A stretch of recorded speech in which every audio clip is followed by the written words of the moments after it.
स्वागत आहे तुमचे अनिता's मराठी रेसिपीमध्ये। तर आज आपण बघणार आहोत रवा उत्तप्पा। रवा उत्तप्पासाठी काय काय पाहिजे तर बघूया। रवा, टोमॅटो बारीक कापलेला, गाजर, मिरची, कोथिंबीर, मीठ, हिरवी मिरची, दही, जिरं आणि बारीक चिरलेला कांदा। तर चला आपण बघूया रवा उत्तप्पासाठी सर्वप्रथम काय करायचे।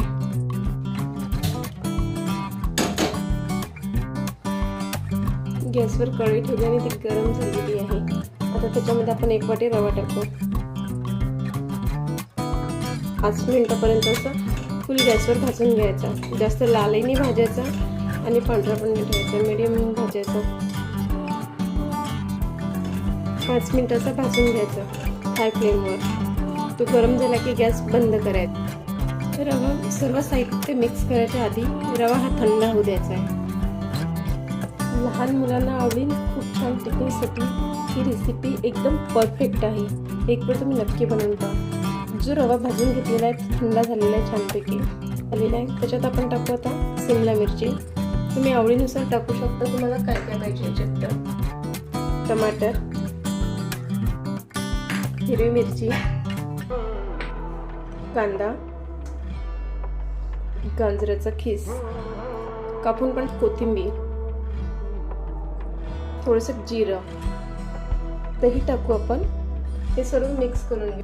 चवीनुसार मीठ, तुम्हाला जेवढं लागत असेल तेवढं मीठ टाकायचं, सर्व साहित्य टाकायचं। आता हे मिक्स करायचं। हे सर्व मिक्स करून झालेलं आहे। त्याच्यात थोडं थोडं पाणी ॲड करायचं।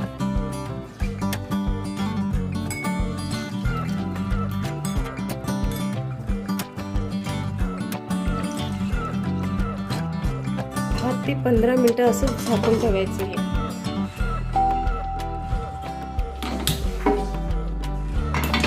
कम झालेलं आहे। याच्यावर थोडंसं तेल लावून घेते। हे जे बॅटर केलं आपण मगाशी, याच्यामध्ये थोडं थोडं पाणी टाकू। हे पाणी टाकायचं याच्यात आणि हे मिक्स करून घ्यायचं।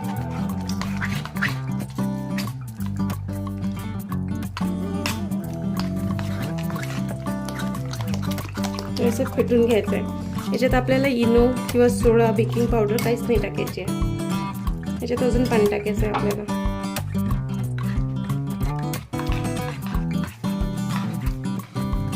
याच्यापेक्षा पतलं पाहिजे आपल्याला थोडंसं।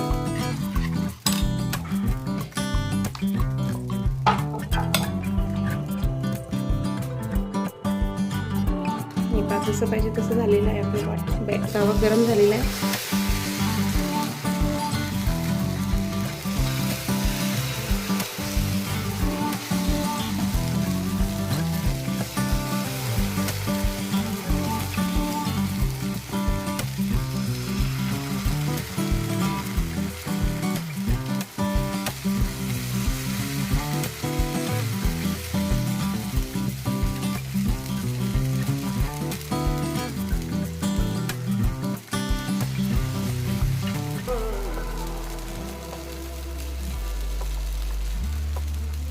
आता होऊ द्यायचा। हा 5 ते 7 मिनिटात होऊन जाईल।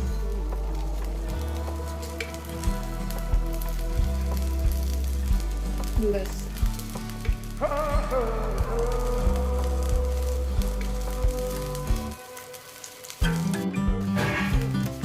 उत्तप्पा झालेला आहे। आता हा पलटी मारून घ्यायचा।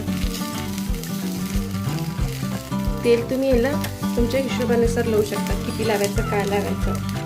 हा मुलांसाठी टिफिनला द्यायला 1 नंबर चांगला ऑप्शन आहे। थंड झाला तरी खूप छान लागते। हा तुम्ही क्रिप्सी पण होऊ देऊ शकता। जेवढा पातळ येईल तेवढा तुमचा क्रिप्सी येईल। जाडसर असला तर तो नरम येईल। तर तुम्हाला कसा पाहिजे ते तुमच्या आवडीनुसार तुम्ही ठरवू शकता।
आपला उत्तप्पा तयार आहे. तुम्ही ह्या मुलांना टिफिनमध्ये पण देऊ शकता.